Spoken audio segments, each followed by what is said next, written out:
सभी ने खोल लिया। पाठ 14 मैं कौन हूँ खुल गया। चलो, मैं कौन हूँ। मैं आसमान में छाए बादलों में रहता हूँ। वहाँ से बरसकर धरती पर चला आता हूँ।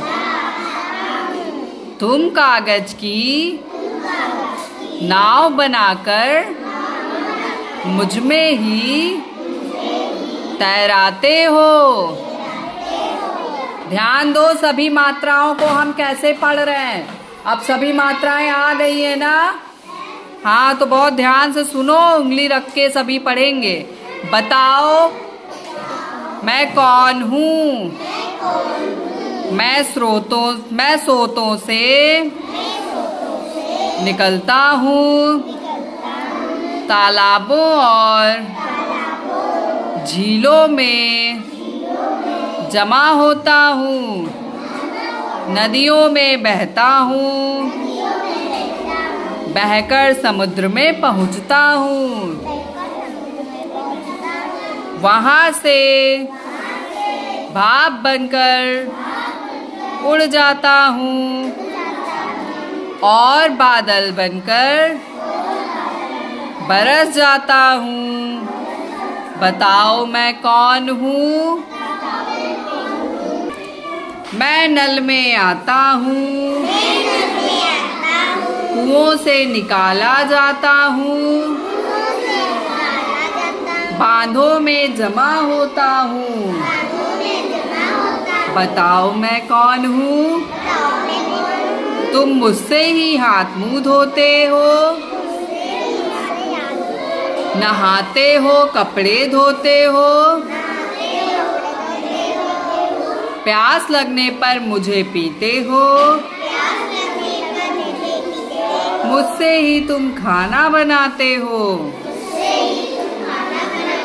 सभी पशु पक्षी मुझे पीते हैं। किसान मुझसे ही पेड़ पौधों और फसलों को सींचते हैं। मछलियाँ मुझ में ही रहती हैं।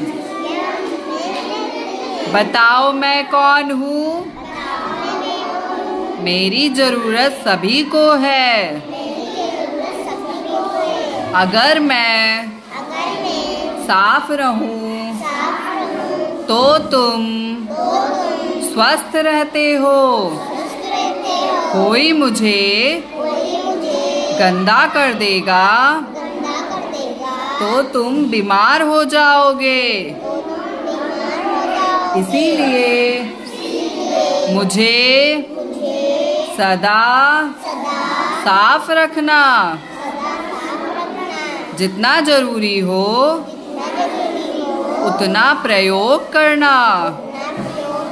तभी तुम स्वस्थ और प्रसन्न रहोगे।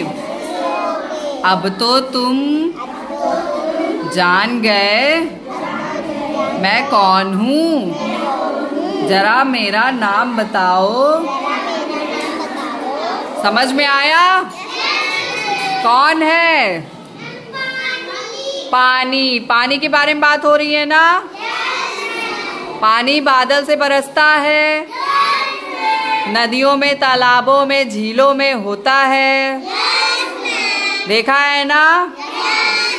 और पानी से हम खाना बनाते हैं, कपड़े धुलते हैं और क्या करते हैं, नहाते हैं और मंजन करते हैं और हाँ पीते हैं।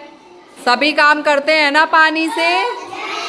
और जब पानी गंदा हो जाता है तो अगर उसको पी लेंगे तो क्या होता है, बीमार पड़ जाते हैं। टाइफाइड सुना है ना, बुखार जब आता है टाइफाइड बन जाता है तो कैसे बनता है, गंदे पानी से। क्यों? गंदा जो पानी हो जाता है उससे। इसीलिए क्या कहा गया है, पानी को साफ रखें, उसे गंदा ना करें। गंदा ना करें मतलब उसमें साबुन निरमा जो ये तुम लोग घोलते हो नदी के पानी में, ये सब ना करें। क्यों, समझ में आया कुछ? और अगर पानी नहीं मिलेगा तो जीवन संभव नहीं है। क्यों? क्योंकि हमें ना पीने को मिलेगा ना काम करने को मिलेगा, तो जिएंगे कैसे? समझ में आया कुछ? सभी की आवाज नहीं आ रही है? चलो।